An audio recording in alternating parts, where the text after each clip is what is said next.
Assalamualaikum warahmatullahi wabarakatuh. Salam sejahtera untuk kita semua. Saya ucapkan selamat datang kepada tamu undangan, peserta, juga seluruh hadirin yang sudah hadir pada pagi hari ini. Tentu saja dalam acara seminar kesehatan mental serta peran remaja sebagai konselor sebaya. Dan bertempat di pendopo Rumah Dinas Bapak Bupati Sleman, Yogyakarta pada hari Sabtu tanggal 26 Maret 2022 dalam rangka hari ulang tahun ke-20 Rumah Sakit Umum Mitra Paramedika Sleman, Yogyakarta. Oke, sekarang kita akan masuk ke acara inti karena narasumber kita sudah hadir pada pagi hari ini sebagai pemateri yang pertama. Mari kita sambut, ini dia Dr. Baik Rohaslia Radiana MSc SPKJ.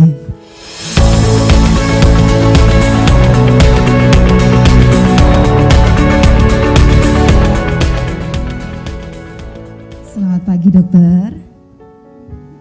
Iya, selamat pagi. Ini saya berdiri aja atau duduk? Duduk enggak apa-apa dokter, kalau berdiri juga enggak apa-apa. Nanti kita sesinya duduk aja ya. Kalau berdiri setengah jam lumayan ya dok. Sehat ya dok ya? Sehat, Alhamdulillah sehat, luar biasa. Lihat semangatnya dokter, yang pastinya kita juga ikut semangat ya. Vibes-nya kalau kata anak sekarang, positive vibes dok. Iya kan? Saya gaul tuh dok. Jadi terbawa seperti remaja. Remaja, ya kayaknya saya masih remaja dok. 20 tahun yang lalu tapi. Sama kan? Oh sama ya? Beda tipis. Oh beda tipis, baiklah. Oke dokter, sudah siap nih dokter dengan ilmu yang akan dibagikan kepada kita nggih? Oke baik.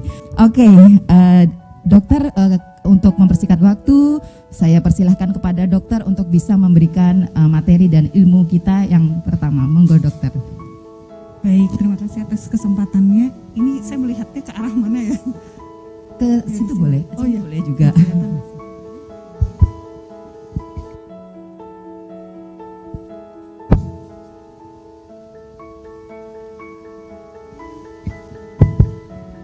Tes ya.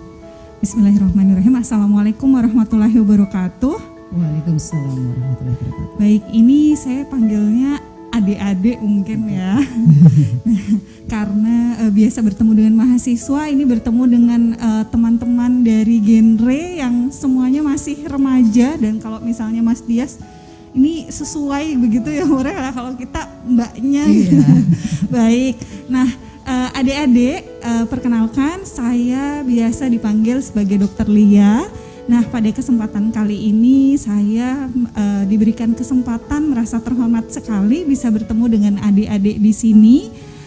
Kami dari RSU Mitra Paramedika ingin memberikan sesuatu untuk adik-adik bagaimana bisa mengenali kesehatan mental.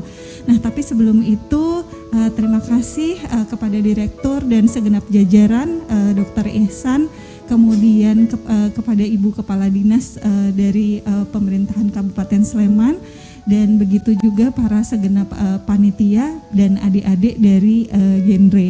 Nah, pada kesempatan kali ini saya diberikan kehormatan untuk memberikan materi pertama mengenai gangguan mental yang perlu kita waspadai pada remaja. Nah, tapi sebelum itu kita perlu tahu dulu nih, sebenarnya remaja itu kenapa sih?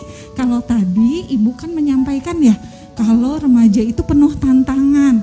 Nah, kalau teman-teman semua nih kalau genre kan biasanya udah punya modal berarti ya, karena di sekolah biasanya diberikan edukasi dulu, masalah apa sih yang biasa kita hadapi. Nah, tapi kita juga perlu review sedikit begitu ya, dan apa saja yang perlu kita kenali supaya nggak hanya teman-teman yang kita bantu, tapi diri kita sendiri dulu nih yang kita harus lebih aware dulu. Bahasanya sekarang kita perlu sehat mental, nggak hanya untuk teman-teman tapi juga buat diri sendiri. Jadi bisa lebih positif, jadi lebih prestatif, kontributif gitu ya. Jadi seneng banget untuk bisa berprestasi di sekolah maupun di lingkungan. Nah baik, slide bisa dilanjutkan. Oh oke. Makasih. Kalau ini misalnya kita lihat situasi pandemi dan non pandemi, tapi ini kita sekarang walaupun sudah 2 tahun ya nggak terasa pandemi masih berlangsung. Nah ini fase ketiga kita berharap terus melandai begitu ya, dan teman-teman semua pasti merasakan kemarin sempat daring lama, lalu kemudian luring, lalu kemudian daring lagi. Nah ini sudah sempat masuk lagi begitu ya, tapi kemudian fasenya kita masih terus menunggu. Nah tapi teman-teman di sini masih beradaptasi walaupun sudah mulai terbiasa. Nah tapi pasti ada sesuatu yang teman-teman rasakan berubah ya, mulai dari metode belajar, komunikasinya sama teman-teman pasti berbeda begitu ya, sama keluarga di rumah juga pasti rasanya beda. Kalau dulu kebiasaan lama waktunya di sekolah, kemarin waktu lama online di rumah jadinya banyakan di rumah, kebanyakan pegang HP biasanya ya kan. Nah terus kemudian waktu untuk media sosialnya juga jadi lebih meningkat. Kemudian akhirnya ketemu sama teman-teman yang awalnya terbiasa bebas kemana-mana, sekarang mungkin tidak sebebas dulu misalnya seperti itu ya, jadi agak mikir-mikir kalau mau ketemu. Nah ternyata ini masih, walaupun sekarang situasinya bisa dianggap sudah mulai, kita berharap semakin menuju normal begitu ya, tapi tetap kalau yang namanya masker, kemudian interaksi jaga jarak dan sebagainya itu kan akan tetap jadi protokol yang terus berlaku.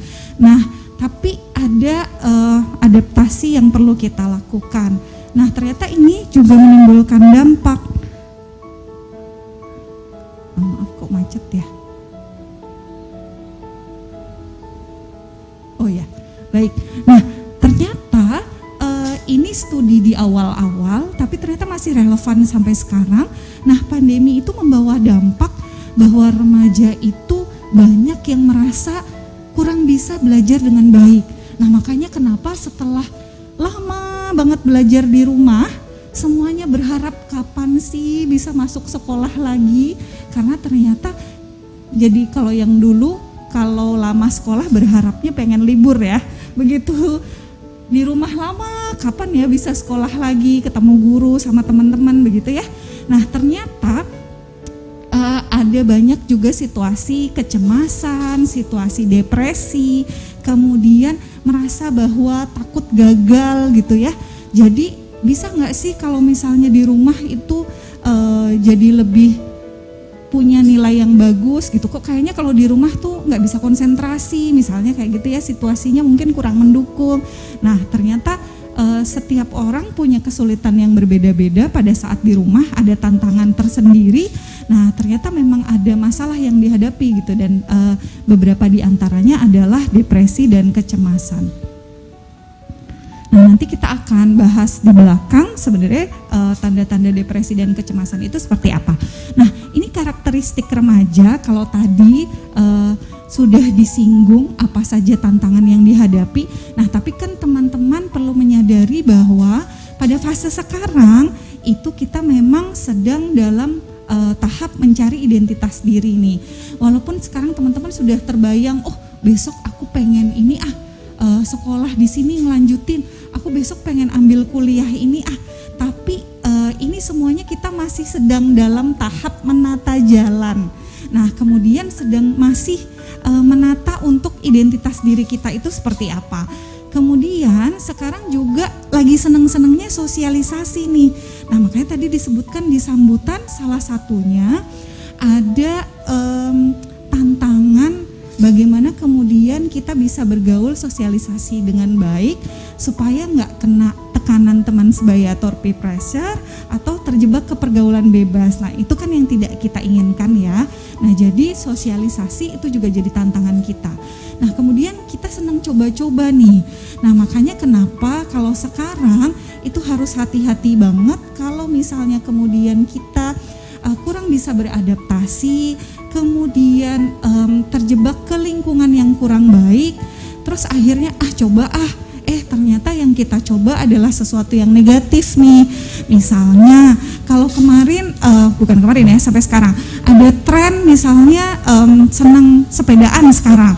Nah itu sesuatu yang positif, tapi kalau ternyata yang dicoba adalah seperti sekarang sesuatu yang misalnya game online, kemudian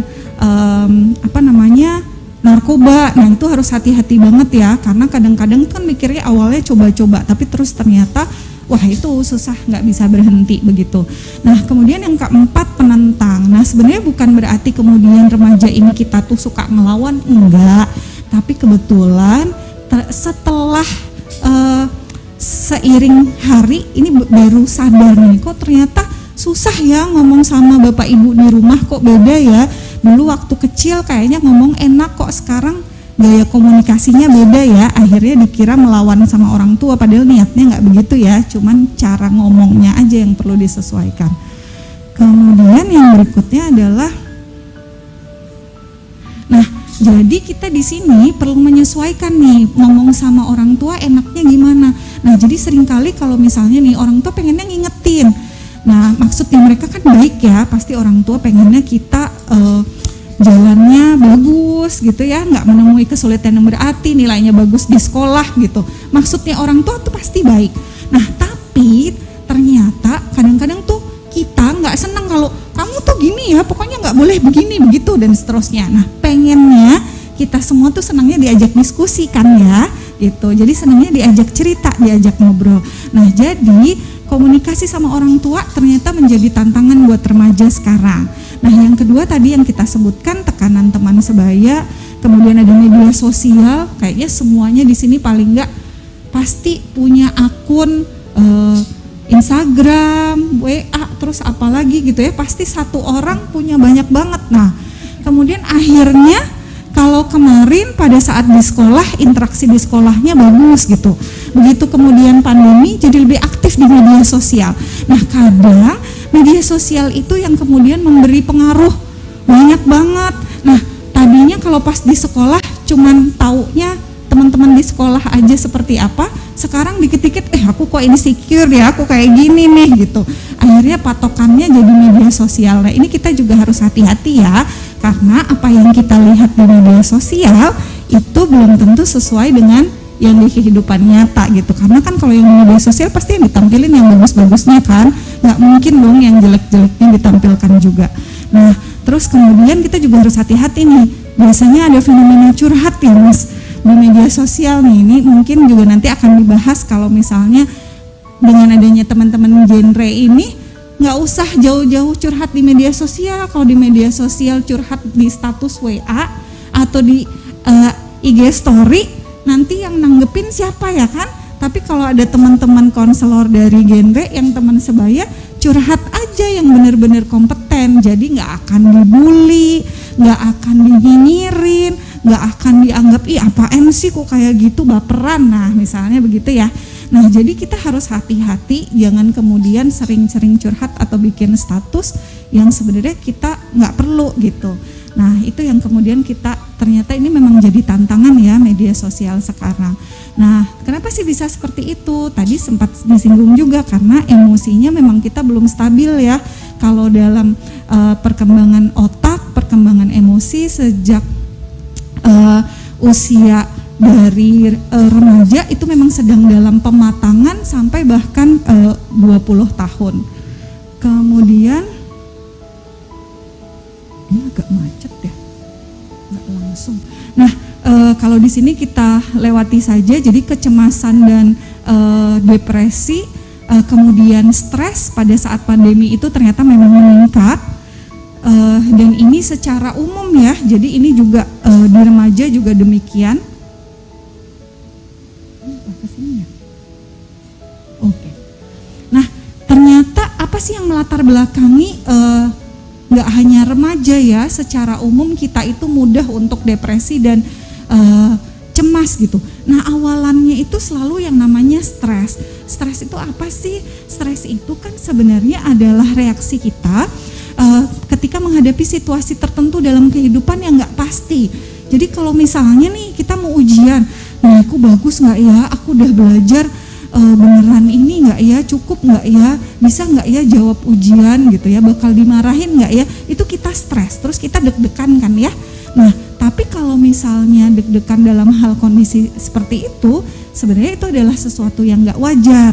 Tapi kalau ujiannya udah selesai, masih aja terus gitu ya, nah kita perlu curiga nih, stresnya berkepanjangan nggak ya?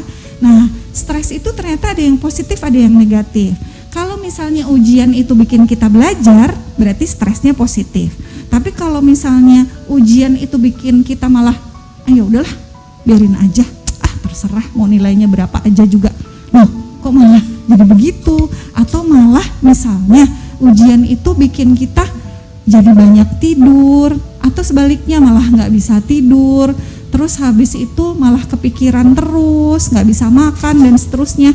Nah itu malah stres bikin kita jadi negatif. Nah jadi kita perlu mikir nih, kita kalau pas lagi ada sesuatu di sekolah, di rumah, nah itu kita bisa menghadapi nggak ya situasinya?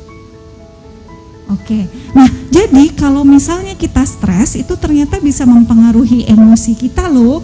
Kita tuh jadi baperan, sensitif, gampang marah, terus juga akhirnya susah mikir.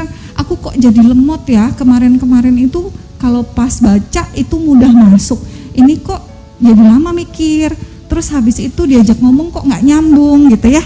Nah itu artinya kognitif kita turun gitu, kita mikirnya juga susah. Nah ternyata kalau stres itu mempengaruhi fisik kita juga loh, jadi jangan salah ya, bukan cuman kita tuh baperan atau susah mikir, fisik kita tuh terpengaruh. Nah jadi kalau teman-teman itu pas lagi banyak pikiran, biasanya kan kita tuh tiba-tiba kok kepalanya sakit ya, pusing rasanya gitu, terus tiba-tiba aku kok deg-degan ya, atau misalnya nih pas mau ujian kok bolak-balik ke kamar mandi ya gitu. Nah jadi yang namanya stres itu juga mempengaruhi kondisi fisik kita gitu, karena saraf kita kan terpengaruh ya. Jadi yang namanya pikiran, emosi, perilaku, tubuh kita itu jadi satu kesatuan. Jadi kalau kita pas lagi banyak pikiran, itu fisik kita juga jadi terpengaruh gitu. Makanya kenapa kalau orang stres berat itu akhirnya lama-lama bisa nafsu makannya turun, terus bakalan jadi kurus misalnya begitu ya. Nah itu kenapa alasan fisiknya itu terpengaruh. Nah yang terakhir aktivitas sehari-harinya juga jadi terpengaruh. Nah awalnya ada keluhan-keluhan 1-3 tadi, lama-lama kok jadi di sekolah kelihatan gak semangat ya, terus habis itu kok jadi males ya mau masuk sekolah gitu. Nah akhirnya kok di rumah jadi lebih diem ya, diajak main kok jadi nggak semangat ya gitu. Nah jadi aktivitasnya terpengaruh. Nah itu kita juga harus hati-hati ya. Nah jadi kalau misalnya kita itu nggak terlalu kelihatan ya karena kuning. Nah kalau misalnya kita itu sedang dalam kondisi stres, kita perlu lihat dulu nih, kita ada gejala emosi nggak yang tadi misalnya gampang marah, gampang tersinggung, terus habis itu jadi baperan, gampang nangis misalnya kayak gitu ya. Nah, terus kemudian ada gejala perilaku nggak yang tadi jadi agak males-malesan, mudah marah, terus kemudian jadi nggak pengen ngapa-ngapain, terus jadi susah mikir, lalu kemudian ada gejala fisik, kita bisa ngelihat ke dalam diri kita. Nah, karena itu kita jadi perlu banget buat belajar mengelola stres. Nah, teman-teman di sini misalnya ketika kita curhat gitu ya, itu juga bagian dari mengelola stres. Terus misalnya kita main sepeda, kemudian kulineran, bahasa sekarang healing ya. Nah jadi kalau misalnya kemudian healing kan sebenarnya udah istilah sejak dulu tapi ngetop sekarang ya. Nah ini kalau misalnya kita ini bahasa sekarang self healing gitu ya. Nah kalau misalnya kemudian kita bisa, kita cukup, itu membantu banget gitu. Tapi jangan dikit-dikit healing gitu ya, perasaan belum ada masalah, mau kemana? Aku pengen healing gitu. Perasaan healing mulu ya tiap minggu. Nah terus dengan adanya teman-teman di sini yang bisa membantu, nah kadang-kadang kita mikir sendiri tuh ruwet gitu ya. Terus udah healing kok nggak cukup juga. Nah akhirnya ya udah perlu curhat, perlu diskusi dengan teman sebaya, konselor, sehingga kemudian membantu atau ke profesional. Nah kalau misalnya stres kita itu bisa dikelola, akhirnya kita tuh seimbang, kita jadi sehat. Maksudnya kita nggak jadi istilahnya jatuh ke dalam kondisi gangguan mental. Jadi nggak jadi ke depresi atau cemas. Jadi tetap dalam kondisi sehat mental gitu, diri kita seimbang. Tapi kalau stresnya berkepanjangan, nggak bisa dikelola, akhirnya mulai muncul gangguan-gangguan. Ketika kemudian gangguan ini di awal bisa dikenali, nah insya Allah ini nih lebih cepat perbaikannya. Tapi kalau dibiarin terus, lambat penanganannya, lambat untuk ditolong, kan akhirnya perbaikannya juga prosesnya butuh waktu gitu ya. Nah jadi makanya kenapa kita perlu belajar untuk mengenali stres dan bagaimana mengelolanya. Nah sebenarnya gimana sih cara kita mewaspadai gejala depresi? Ternyata ada ada tanda-tandanya loh. Tapi ingat, sekarang kan semua tanda-tanda ini itu ada di media sosial, ada di internet, gampang banget ditemukan. Di mana-mana ada, di IG ada, di YouTube ada, di mana-mana ada. Tapi yang perlu kita ingat, walaupun kemudian kita bisa membaca ini atau kemudian menonton video ini, kita tidak boleh mudah memberi label pada diri kita atau orang lain. Kamu depresi loh kalau kayak gitu. Hati-hati ya, karena walaupun ada gejalanya di sini, kok kelihatan sedih banget, nggak mau ngapa-ngapain, terus habis itu kayaknya kehilangan minat. Jadi tadinya seneng kulineran, seneng jalan-jalan, ini kok nggak mau ngapa-ngapain, kayaknya nggak bertenaga, capek aja gitu ya, lemas, lesu gitu, terus sering nangis, bawaannya sedih mulu, putus asa dan sebagainya. Meskipun ada gejala-gejala yang ditayangkan ini, hanya profesional dalam arti di sini itu dokter, psikolog, psikiater yang boleh mendiagnosis. Nah jadi kalau teman-teman nanti di sini, wah ini kayaknya ada tanda-tanda nih mulai ada gangguan mental. Nah boleh nih disampaikan ke Mas Dias, disampaikan ke saya, guru di sekolah, kok kayaknya ada teman kita yang perlu dibantu begitu ya. Tapi kita tidak boleh mudah untuk melabel atau kemudian menyampaikan ke teman dia, si A tuh depresi loh kayaknya, kalau lihat di ini tandanya cocok semua gitu. Nah itu jangan ya, karena kita nggak boleh mudah seperti itu. Kalau psikolog, psikiater ketika kemudian ketemu seseorang yang kayaknya punya gejala aja, itu tetap perlu kita pastikan, perlu kita periksa secara menyeluruh gitu ya. Nah termasuk kita nih, aduh aku stres banget, ini aku nggak bisa ngapa-ngapain, nggak bisa mikir, kayaknya aku depresi deh. Terus datang ke psikolog atau psikiater, Mas Dias aku tolong dibantu, kenapa? Kayaknya aku depresi. Kok bisa? Yang di internet itu aku baca cocok, sering banget sekarang, Mas kemarin itu ada artis bilangnya OCD, aku tuh cocok sama gejalanya, kayaknya aku OCD juga deh. Terus nanti tiba-tiba kayaknya aku bipolar juga deh. Jangan keburu-buru mendiagnosis diri sendiri ya, karena diagnosis itu hanya bisa diberikan untuk gangguan mental hanya bisa diberikan oleh psikolog atau psikiater gitu ya. Jadi walaupun gejala-gejalanya udah kayaknya jelas banget di internet gitu ya, tapi tetap perlu diperiksa secara menyeluruh gitu. Kan kita berharapnya nggak sampai ke sana kan, begitu ya. Oke. Nah, kemudian ada juga gejala cemas yang paling sering. Oh ya. Oke. Nah, jadi kita itu kalau tadi saya sampaikan kan ya, kita itu sering tiba-tiba cemas. Nah, jadi cemas itu ada kecemasan yang wajar, ada yang nggak wajar. Kalau misalnya tadi kita tuh mau ujian, terus cemas, itu adalah sesuatu yang wajar. Tapi kalau misalnya ujiannya udah selesai, masih aja terus kepikiran, nah jangan-jangan cemasnya kita udah nggak wajar nih. Nggak ada sesuatu apapun, masih aja suka deg-degan, kebayang yang jelek-jelek. Wah, ini jangan-jangan memang sudah mulai ada tanda-tanda kecemasan nih. Jadi di sini sampaikan ya, ada kekhawatiran berlebihan yang nggak khas, pikiran berlebihan tentang sesuatu gitu, padahal nggak ngerti apa gitu. Nah, itu kita perlu berpikir jangan-jangan mulai ada gangguan cemas nih. Nah, ini kemudian menghambat kita untuk aktivitas. Nah, jadi apa-apa tuh mikirnya jelek. Kalau bahasa sekarang tuh overthinking gitu. Tapi bukan berarti terus semua yang overthinking terus dibilang kamu kayaknya ini deh gangguan cemas gitu. Masa semua yang overthinking gangguan cemas? Kan enggak juga ya. Nah tapi maksudnya overthinking yang kemudian dipelihara terus akhirnya tidak kita alihkan ke aktivitas, begitu ya Mas Dias ya, itu bisa jadi bibit kecemasan juga. Nah jadi emang kita perlu hati-hati ya, perlu belajar untuk mengelola overthinking kita begitu. Kemudian yang berikutnya,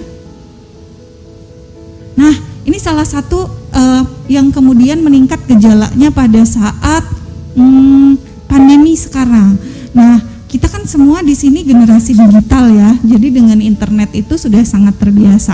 Nah tapi ternyata kalau misalnya kita tidak bisa mengelola dengan baik, kita juga bisa jadi kecanduan. Nah yang awalnya bisa di sekolah baik-baik aja, ini nggak bisa lepas dari HP. Nah ini harus kita waspadai. Jadi misalnya pada saat di rumah bisa istirahat, tapi ternyata malamnya sepas pandemi jadi begadang di depan laptop terus atau di HP. Ngapain? Ternyata main game online gitu. Mainnya sampai jam 2, jam 3 pagi. Waduh, ini harus hati-hati nih. Kalau misalnya dulu interaksinya dengan teman-teman di sekolah, sekarang dengan dunia maya. Nah, kalau misalnya di sekolah masih ada yang bilang, "Mas, pulang, Mbak," ditelepon gitu ya. Kalau di sini orangnya di rumah, badannya di rumah, matanya di depan laptop, tapi bisa sampai berjam-jam gitu. Lebih dari 8 jam sehari. Nah, kalau misalnya seperti itu yang perlu kita waspadai ya. Jadi jangan sampai akhirnya kewalahan kita nggak bisa atasi. Nah, ternyata nggak cuma di Indonesia ya, terutama di kota besar dan Jakarta, di Korea, Jepang itu prevalensinya memang meningkat. Nah, jadi apa sih adiksi internet? Keadaan tidak mampu mengontrol penggunaan internet. Nah, jadi internetnya itu bisa dipakai untuk hati-hati nih, bukan cuma untuk game online, bukan cuma untuk interaksi dengan teman-teman, tapi juga pornografi, cybersex dan sebagainya. Nah, jadi itu harus hati-hati banget ya. Kita maksudnya sebisa mungkin kita terus berusaha untuk menjaga diri kita. Akses internet hanya digunakan untuk hal-hal yang positif. Kemudian apa sih faktor resikonya? Kalau kita menggunakan internet lebih dari 20 jam per minggu, berarti sehari itu berapa? Sehari lebih dari 3 jam. Aduh, kayaknya ini kita semua di sini megang HP lebih ya dari itu dalam sehari. Nah, tapi kan dipakainya buat WA, dipakainya buat browsing gitu ya. Tapi kalau ini tuh dipakainya untuk itu terus dan sampai kita nggak bisa berhenti. Nah, itu harus hati-hati tuh. Jangan kita memang kecanduan. Kalau lepas dari HP atau lepas dari laptop, akhirnya ada kecemasan atau sedih berlebihan. Waduh, jangan-jangan udah kecanduan tuh kalau misalnya seperti itu ya. Akhirnya jadi lebih seneng sama HP daripada ngobrol sama temennya. Nah, jadi dunia nyatanya tuh jadi ditinggalkan karena lebih enak dengan game online gitu. Nah, ini harus hati-hati gitu. Nah, ini ada kriteria juga. Jadi kalau sampai kemudian interaksi sosial terganggu, terus jadi sampai ada konflik dengan teman, dengan orang tua, mempengaruhi prestasi di sekolah. Nah, ini perlu kita bantu supaya tidak jadi berkepanjangan.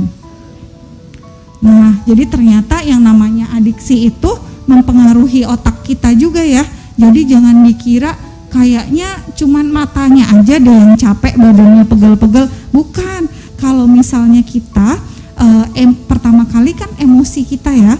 Nah, emosi itu dipengaruhi dari otak. Nah, dalam hal ini adiksi itu juga mempengaruhi otak kita. Nah, jadi kita jangan sampai kalau misalnya berkepanjangan, nah kita perlu bantu supaya ini nggak jadi kecanduan terus begitu. Nah, yang terakhir, gimana sih caranya supaya kita nggak jadi depresi, cemas, kemudian jadi adiksi ke berbagai zat. Jadi ini yang saya sebutkan kebetulan adiksi internet, tapi sebenarnya ada adiksi yang lain juga, dan salah satunya juga ada adiksi nafsa ya yang perlu kita waspadai, tetapi tidak saya bahas secara detail di sini. sebenarnya mencegah stresnya itu seperti apa sih gitu. Nah mungkin nanti juga Mas Dias juga akan singgung, tapi secara singkatnya kita perlu lebih mendekat gitu ya sama pencipta kita. Sebenarnya kita meluruskan niat, kita ngapain sih, motivasinya mau sekolah, mau ketemu sama teman-teman, kita di sini buat apa gitu ya. Jadi kita ingat bahwa kita kan pengen punya prestasi, pengen jadi anak yang baik gitu ya, pengen punya cita-cita, pengen bisa memberikan sesuatu yang positif buat lingkungan gitu ya, pengen tujuan yang baik-baik sampai akhirnya besok ke sana buat masuk surga gitu kan ya. Nah, jadi kalau dengan tujuan yang jauh, dengan cita-cita yang panjang, nah kita perlu ingat bahwa aktivitas kita juga perlu positif gitu. Nah, kemudian yang kedua, karena jalan kita masih panjang, nah jadi jangan kemudian kita mikir, aku kan masih muda, nggak apa-apa deh, diseneng-senengin dulu. Nah, tapi ternyata banyak orang seusia kita itu punya prestasi juga gitu kan ya. Mereka juga bisa kedepannya kuliah di tempat yang bagus, punya prestasi yang bagus. Misalnya banyak juga influencer atau artis kita yang mereka memang menghabiskan waktu buat belajar, buat eksplorasi diri gitu ya. Nah, jadi mumpung sekarang masih muda, ini kesempatannya kita untuk menemukan minat kita apa, kemudian bakat kita apa, kesenangan kita apa, cita-cita kita apa gitu ya. Karena ini memang waktu emasnya kita gitu. Jadi jangan sampai kemudian udah umur sekian, udah lebih dari 25 tahun dan sebagainya masih galau gitu kayak. Ada lagi istilah sekarang quarter life crisis gitu ya. Terus kita mikir kayaknya dari zaman dulu ada aja gitu ya, tapi sekarang ada istilah-istilah gaulnya gitu. Nah, pasti ada usia-usia kita itu memikirkan hidup kita gitu. Tapi kalau yang remaja tuh kadang dipikir suka sesenangnya sendiri, padahal kan enggak juga ya, kita kan tetap mikir diri kita seperti apa. Nah, jadi mumpung sekarang masih remaja, waktunya nih buat kesempatan emas untuk eksplorasi. Kemudian yang ketiga, berteman dengan orang-orang yang suportif. Kalau ada teman-teman kita kok kayaknya dia suka bawa pengaruh buruk, terus habis itu suka nyinyirin gitu ya, dikit-dikit julid misalnya kayak gitu, ya udah dijauhin aja gitu. Kita cari teman-teman yang kemudian membawa pengaruh positif buat kita gitu.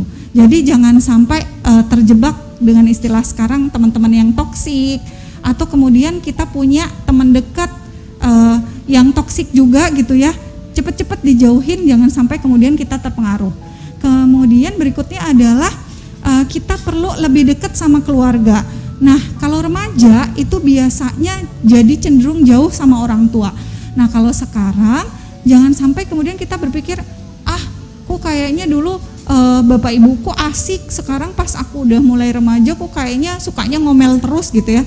Bukan begitu, tapi kebetulan pola komunikasinya berubah. Nah, jadi kita perlu menyesuaikan sama-sama supaya kemudian jadi lebih dekat. Siapa tahu ternyata setelah diajak jalan-jalan bawaannya jadi lebih dekat, lebih enak kan gitu. Nah, kemudian kita juga perlu nih bikin jadwal, bikin kegiatan harian gitu ya. Kapan waktunya buat belajar, kapan waktunya buat akses HP, kapan waktunya buat me time. Jangan lupa me time itu jangan cuma dipakai buat scroll medsos loh, soalnya itu nggak ngobatin gitu. Biasanya kalau scroll WA, scroll IG bawaannya insecure ya, atau pengen belanja misalnya gitu. Nah, tapi kalau me time dicoba nih, yang seneng masak misalnya bikin kue misalnya gitu ya. Nah, terus kalau misalnya yang cowok-cowok me time-nya terus kemudian sepedaan, olahraga dan sebagainya. Jadi me time-nya itu adalah sesuatu yang bikin diri kita lebih nyaman gitu.